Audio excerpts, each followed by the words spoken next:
Hi everybody and welcome back to Lost Genre Just Know. On this particular video, we're going to be taking a look at some stories regarding parenthood. So strap in because these stories are going to take you for a ride. Let's start with the first one. This one's from user Acceptable Nature 1. A while back, my brother married a woman who had an 11-year-old son named Billy. A year later, my sister-in-law gave birth to a little girl. 2 years later, she gave birth to a boy. Billy, who was 14 by this time, was treated like an outsider. My sister-in-law and brother saw him as a burden who spoiled their picture-perfect family. If you asked my sister-in-law how many kids she had, she would say 2. My sister-in-law rejected him long before my brother came along. Billy's dad took off when he was only a toddler, so my sister-in-law was 21 and alone raising a child. I think she just resented him. She was a big party girl and she didn't like having to stay home and take care of a kid. My brother tried to be a father to him at first, but he was already having some behavior issues, lying and sneaking. My brother had to watch him all the time, but wasn't allowed to discipline him or anything. So my brother just gave up and moved to the sidelines. Mind you, I'm not defending my brother, I still hold him responsible. So Billy started acting out. He got involved with a bad group of kids and started getting into trouble. He started failing all of his classes, he eventually got into drugs and was suspended from school. My brother and sister-in-law were fed up with him. I asked my brother if Billy could spend the summer with me and my husband. We have a hobby farm and I thought maybe getting away from his life for a while could help him some. Well, they were more than happy to get rid of him, my sister-in-law's words. It was kind of rough the first few weeks. He had a lot of anger issues, but my husband kept his hands and mine busy doing work on the farm, and we both made sure that he knew he was loved and wanted. By August, he was a totally different kid. He wanted to keep living with us, but my sister-in-law insisted that he come home. After 2 months, he went back to his old ways due to his parents' indifference. They ended up sending him back to us and he lived with us throughout high school. He ended up being an AB student and kept with a really great group of kids. He got involved in baseball and got a scholarship to a local university. He's 22 now and is in his last year of school. He's engaged to a really great girl. When he was 16, he started calling me mom and started calling my husband Pops. He never really had much to do with his mom and he had nothing to do with my brother. He saw them on holidays when the whole family came over. Unfortunately, Billy doesn't have much of a relationship with his bio siblings. Our whole family would come over for holidays and he would always hold them and play with them. We would go to his siblings' birthday parties as well, but he stopped going to those because of his mom and his maternal grandmother would give him a hard time. He actually has a really good relationship with my other kids. When he came to live with us, we had a 3 and a 1-year-old and I was pregnant with my third. We had 3 more after that. Billy is absolutely wonderful with them. Every time Billy comes over, my kids are all over him and he's down on the floor wrestling with them and cuddling them. My oldest is 12 and he worships the ground Billy walks on. His mom has tried to have a relationship with him the past few years, but he has avoided her. On Christmas, sister-in-law was over and for whatever reason, she opened my desk drawer and found a birthday card from Billy where he said, "To the best mom ever. Thanks for loving me and giving me a chance." According to her, she was looking for a pen and paper and the card was right on top. Who knows why she felt the need to read it. Anyways, she was devastated. She ended up texting Billy, confronting him and asked him if she would be presented as mother of the groom at his wedding. He told her that he no longer considered her his mom and wasn't even sure if he wanted her at the wedding at all. My sister-in-law is now insisting that I make it clear to Billy that I am not his mother and that he is not to refer to me as such. My brother is also very upset with me. Even my parents are pressuring me to do what sister-in-law wants for the sake of peace. My parents know what happened and they have always resented my sister-in-law because of it. But they've never liked that Billy calls me mom. I'm actually only 32 and my parents feel that it's indecent. I think that's why they're pushing it. Plus, my sister-in-law is basically threatening to cut off the entire family and my parents are freaking out that they won't be able to see their grandkids. So, I do get where they're coming from. Honestly, I consider Billy to be my son. I count him in with all of my children. I feel like telling Billy not to present me as mother of the groom could possibly be misinterpreted as me saying that I don't feel like he's my son, and I don't even want to take a chance of that happening. If he decides to present his real mom as mother of the groom, I will 110% support him. So what do you guys think? Do you think OP should ask Billy to not call her mom and to start calling his bio mom and, present her as mother of the groom? What bugs me about this whole situation is that she never cared about being his mom. She wanted to get rid of him. And now that he says he doesn't consider her to be his mom and he doesn't want to introduce her as mother of the groom, she's threatening to blow up the whole family. My reply to her would be, get the f*** over yourself and shut up. But that's just me. Anyways, there is no long update to this story. There is a short one that does give us some closure. So let's get to that. I have zero desire to tell Billy not to call me mom, and I absolutely won't do it because I know it would destroy him and it would kill me. My sister-in-law insists that by not doing it, I'm making it impossible for her to have a relationship with him and I'm being selfish. I have talked to Billy about it some. He doesn't like to talk about his mom at all. He basically just said that he doesn't see her as a mom and has for sure decided he doesn't want her at the wedding. I understand and respect that. And there you go. Play crappy parent games and you're gonna get crappy parent prizes. Okay, now let's move on to the next story. This one is from user Am I Not the A-Hole? I'm well aware that this story sounds extremely hard to believe and fake, and I'm aware that there will be many S-posts comments below. Sorry, but this story is 100% true and it is a hot topic of discussion in my family at the moment. I was born when my parents were both 19, and my only other brother, let's call him Josh, was born when they were 42. They divorced shortly after Josh was introduced to the world. He was 4 months old at the time, and they both wanted nothing to do with the child. At the time, I was 23 and I was living alone with my then girlfriend who was 21, now my wife. And I had done my best to convince at least one of them to take care of young Josh for his sake and the family's sake, but they refused adamantly and said that I should be taking custody of him instead. So, I became legal guardian of my brother and he's been living with me for the past 12 years and things have been going really smooth for us. Josh, now almost 13, has been calling me dad and my wife mom, and our 2 children, 4 female and none male, his siblings, and he has absolutely no idea about his real parents. And to be honest, I let all of that slide. He has no idea that I'm really his blood brother and not his father, and I'm starting to feel guilty and a little weird. Some of my uncles and aunts come to visit occasionally, and they are really disgusted at the fact he calls me dad, and they are surprised I haven't told them the truth.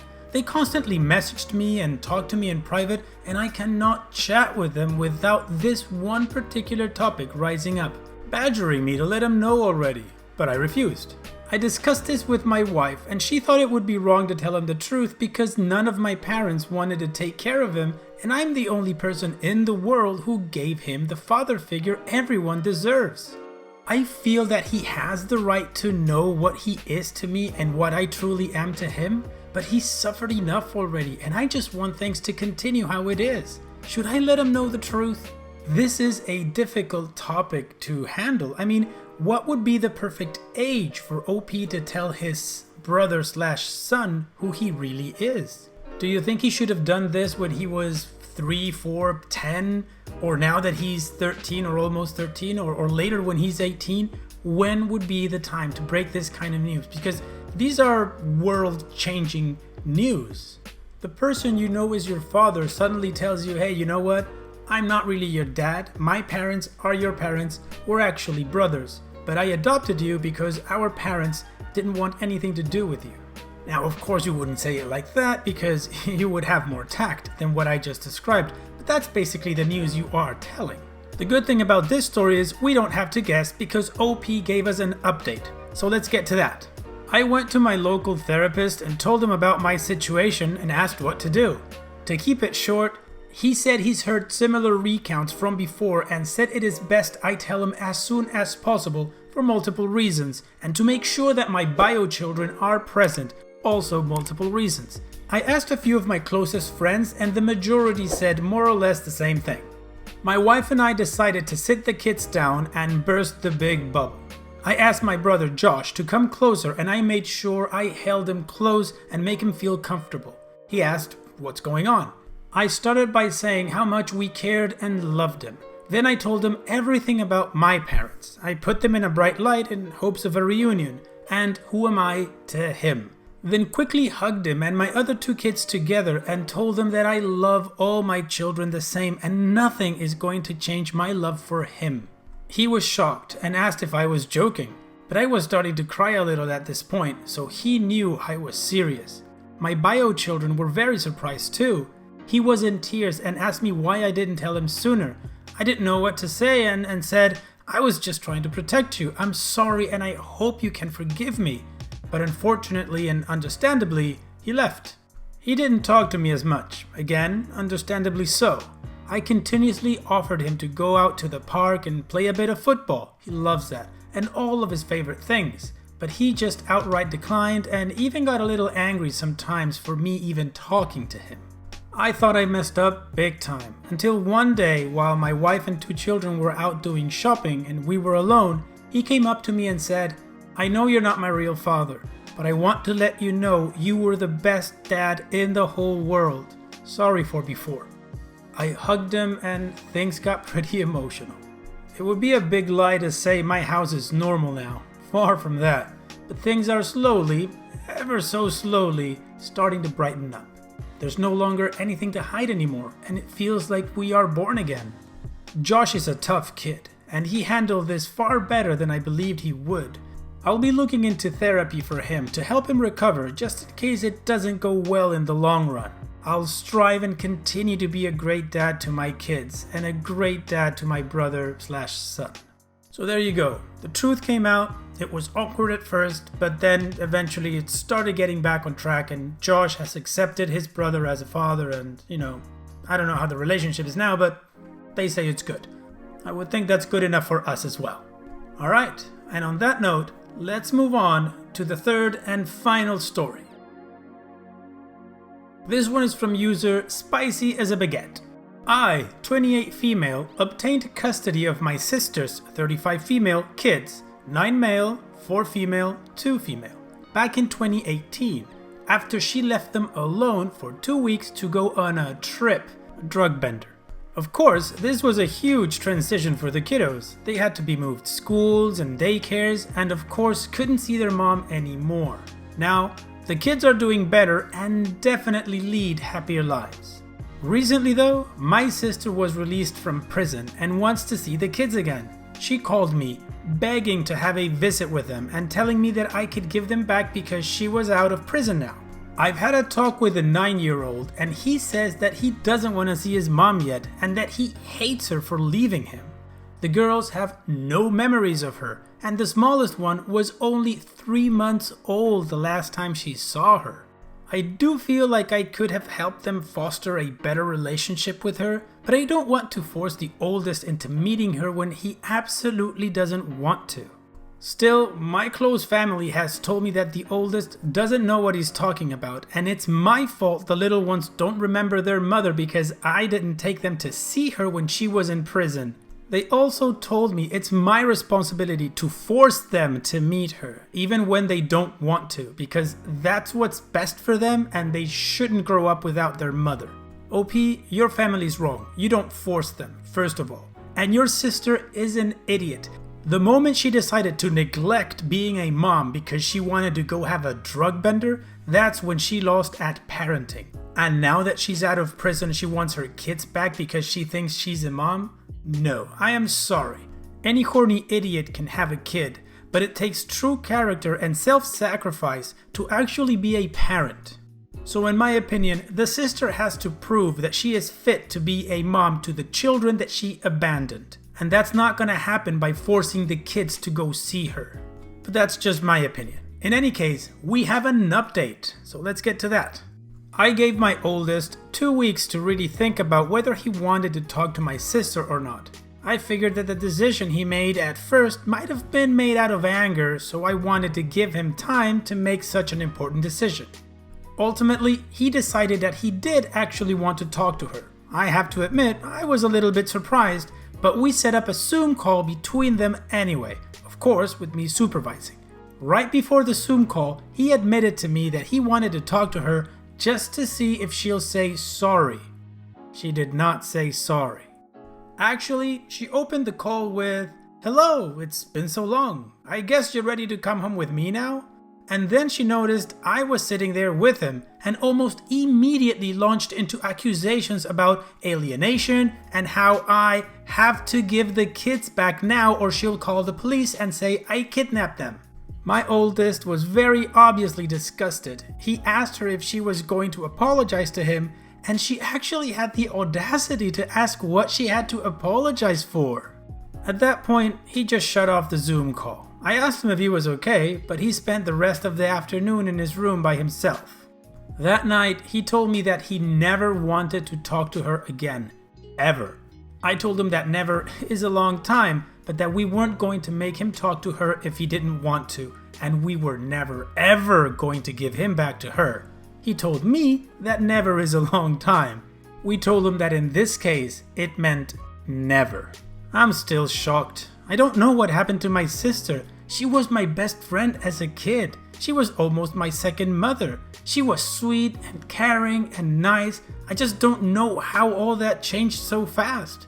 Or maybe it did change that fast and I just never noticed it until it was too late and I was driving 4 hours away at midnight to pick up 3 little kids, one of which I didn't even know existed. Before now, I honestly never considered myself as their parent, even after I legally adopted them. More like I was just taking care of them long term. But now, I realize that those kids are my kids, and they're going to be my kids for the rest of my, and hopefully their, lives. Well done, OP. You take care of your kids. I do have to say I loved in the update how she kept referring to the oldest kid as my oldest, and in general as my kids. That was great. They're hers, and that's settled.